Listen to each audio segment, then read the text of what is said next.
os intuitos quando eu microagulho? O primeiro deles é o drug delivery, ou seja, entrega de ativos. E o segundo é ativar a cascata inflamatória. Então, o drug delivery, eu vou criar microcanais, né, de acordo com as microfissuras que as agulhas criam na pele, para entregar os ativos que eu vou combinar ao microagulhamento.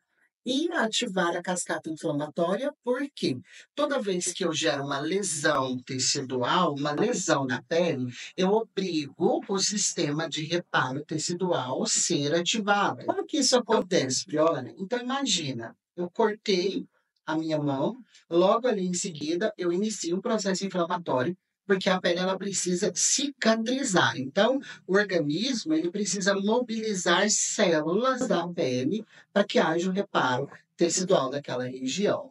Então, é tão interessante o mecanismo de ação fisiológica do microagulhamento, que eu até costumo falar que, para mim, ele é uma técnica ao qual eu estou enganando o corpo para que ele inicie o seu processo de cura natural, que é o processo mais perfeito que existe de reparo tecidual dentre tudo que nós temos até hoje. Por isso que toda vez que eu quero renovar a pele, eu vou gerar uma lesão. O peeling vai gerar uma leve lesão com a ação, né, de fazer a pele descamar. O microagulhamento vai gerar uma lesão com as microfissuras, obrigando a pele a se renovar.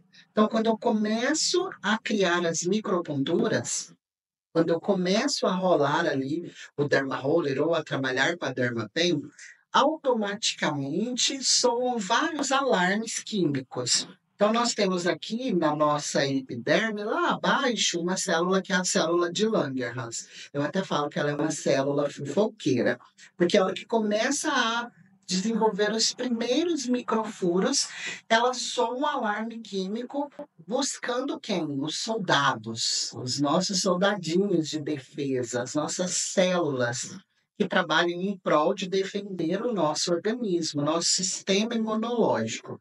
Então, quando ela soa esse alarme químico, são liberadas uma série de substâncias para que tudo aconteça. Então, quando eu começo a furar, a primeira coisa que vai acontecer é a vasoconstrição. Ou seja, o capilar sanguíneo ele vai fechar. Por quê? Porque o corpo tem essa primeira ação para evitar perda de sangue. Então, ele faz a vasoconstrição. Quando a célula de Langerhans soa o alarme químico, são liberados alérgenos da pele. Histamina, heparina, as prostaglandinas. E aí, o que elas fazem? Vasodilatação. Aí, o capilar sanguíneo, aqui as veias e artérias, né, da nossa pele, seja facial, couro cabeludo, enfim, elas vão fazer vasodilatação. Então, vai aumentar o fluxo sanguíneo. Por quê? Porque esse capilar, ele precisa ficar com o seu endotélio. O endotélio é a parede do capilar sanguíneo, mais fininho. Por quê?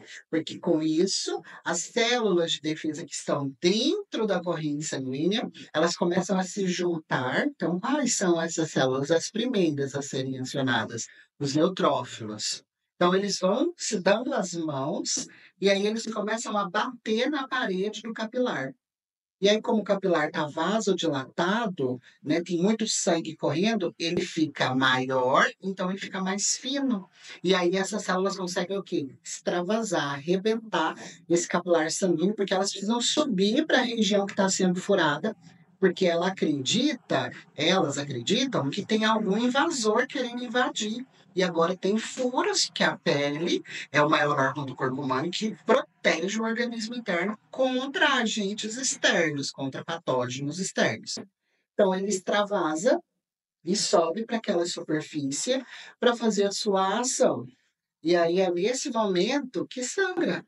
Então, olha lá, lembra, quando você machuca, até o momento do sangramento já aconteceu todas essas ações lá dentro da sua pele.